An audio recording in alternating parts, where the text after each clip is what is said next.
কিরে প্রদীপ, বসে বসে এত কি ভাবছিস?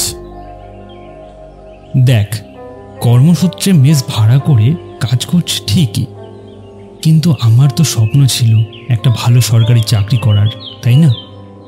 কিন্তু পরিস্থিতি সব পাল্টে দিল। তোর বিষয়টা কেউ বুঝতে পারুক বা না পারুক, কিন্তু আমি তো বুঝতে পারি। আমারও তো স্বপ্ন ছিল বড় WBCS অফিসার হওয়ার, কিন্তু পারিবারিক অর্থনৈতিক খুব বেশি একটা ভালো ছিল না। সবই তো তুই জানিস। বেশি দূর পড়তে পারলাম কই, সেই জন্য আমিও কোম্পানির চাকরি করতে বাধ্য হই। ভালোই করেছিস। আজকালকার যা কম্পিটিশন, সোর্স না থাকলে কোনো জায়গায় যে চান্স পাওয়াটা কতটা কঠিন, বিশেষ করে আমাদের মতো মধ্যবিত্ত পরিবারের। ছাড়, বাদ দে, এত ভাবিস না। ও আচ্ছা, যে কথাটা বলতে এলাম, জামালপুরে আমার একটা পিসির ছেলে থাকে। ও ওখানের জুট ফ্যাক্টরির মালিক। বিগত 2 মাস আগে ওই ফ্যাক্টরির ম্যানেজার মারা যায়। তারপর ও আমাকে একটা ছেলের কথা বলে। আমি তোর কথা বলেছি, শুনেছি মাসিক 30,000 টাকা বেতন দেবে। কিন্তু কি? ও এটাও বলল ওই ফ্যাক্টরির পাশে একটা কবরস্থান আছে। তো তাতে কি? শুনেছি কয়েক মাস হলো ওখানে কি সব অদ্ভুতুরে ঘটনা ঘটে চলেছে। ও, এই ব্যাপার। ঠিক আছে, তুই কোনো চাপ নিস না, তুই শুধু ঠিকানাটা দে। আমি রাজুর কাছ থেকে ঠিকানাটা নিয়ে সেই দিনই বিকাল বিকাল বেরিয়ে পড়লাম জামালপুরের উদ্দেশ্যে।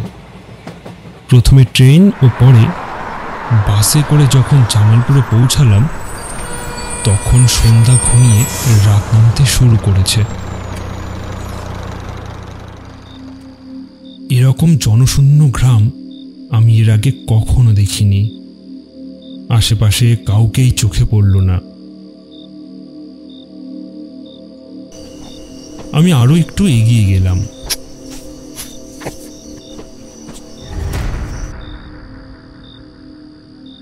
সামনে একটা চায়ের দোকান লক্ষ্য করলাম।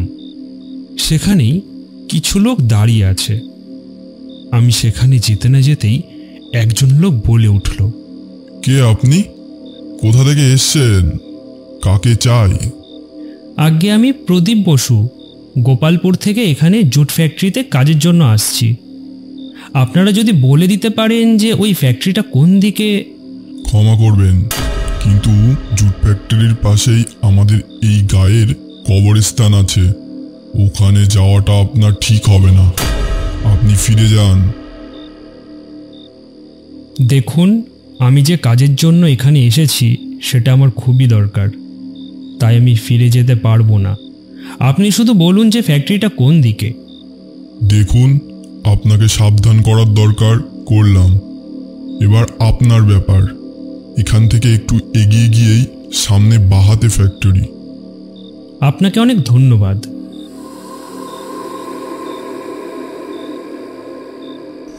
এই বলে আমি সেই ফ্যাক্টরির দিকে এগিয়ে গেলাম। ফ্যাক্টরির সামনাসামনি আসতেই চোখে পড়ল ফ্যাক্টরির পাশেই একটা কবরস্থান।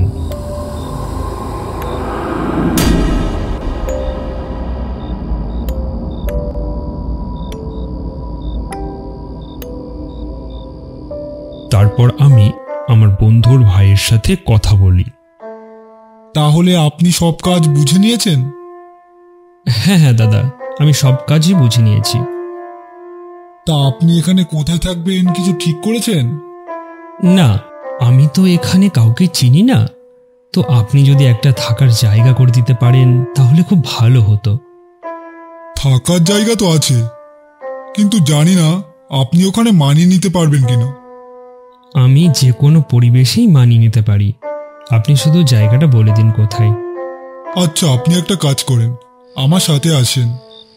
উনি আমাকে পাশের একটা বাড়িতে নিয়ে আসেন। এটা আমার এক ম্যানেজারের বাড়ি ছিল।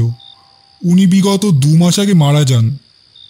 তারপর থেকে এই বাড়িটা এভাবেই পড়ে আছে। দেখুন, আপনি যদি এখানে থাকতে পারেন। না না, আমার কোনো অসুবিধা হবে না। আর আপনাকে চিন্তা করতে হবে না, আমি আপনাকে খাওয়ার আর একটা আলোর ব্যবস্থা করে দিচ্ছি।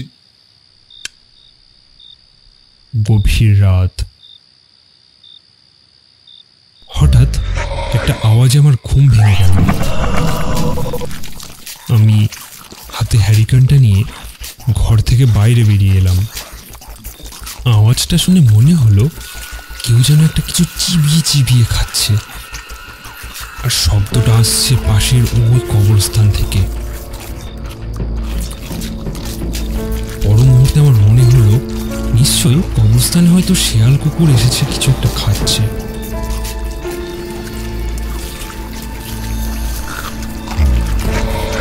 আমি হ্যারিকেনটা নিয়ে কবরস্থানের সামনে গিয়ে যা দেখি তাতে আমার প্রাণ বেরিয়ে যাওয়ার মতো অবস্থা।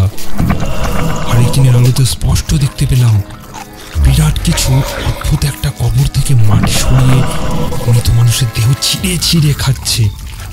ওই অবস্থা দেখা মাত্রই হাতের হ্যারিকেনটা ফেলে দিয়ে আমি ছুটতে পালিয়ে যাই সেখান থেকে। তারপর দৌড়াতে দৌড়াতে একটা পাথরে বাধা পেয়ে আমি সেখানেই অজ্ঞান হয়ে পড়ে যাই। পরদিন সকালে যখন জ্ঞান ফিরল তখন দেখি আমার আশেপাশে ওই লোকগুলো দাঁড়িয়ে আছে। কি ব্যাপার, আপনার এরকম অবস্থা কি করে হলো? তারপর আমি কাল রাতে ঘটে যাওয়া সব ঘটনা তাদেরকে খুলে বললাম। আমি তো আগেই বলেছিলাম এই কবরস্থানে অদ্ভুতুরে ঘটনা ঘটে। বিশ্বাস হলো তো? এই ঘটনার পর স্থানীয় লোকেরা সেই কবরস্থানে মাটি চাপা দিয়ে দেয়। সেখানে আর কোনোদিনও কোনো মৃতদেহ কবর দেওয়া হয়নি। এরকম আরও ভিডিও দেখতে আমাদের চ্যানেলটিকে সাবস্ক্রাইব করে নোটিফিকেশন বেলটি প্রেস করে দিন, যাতে নতুন ভিডিও এলে আপনি আগে দেখতে পান। ধন্যবাদ।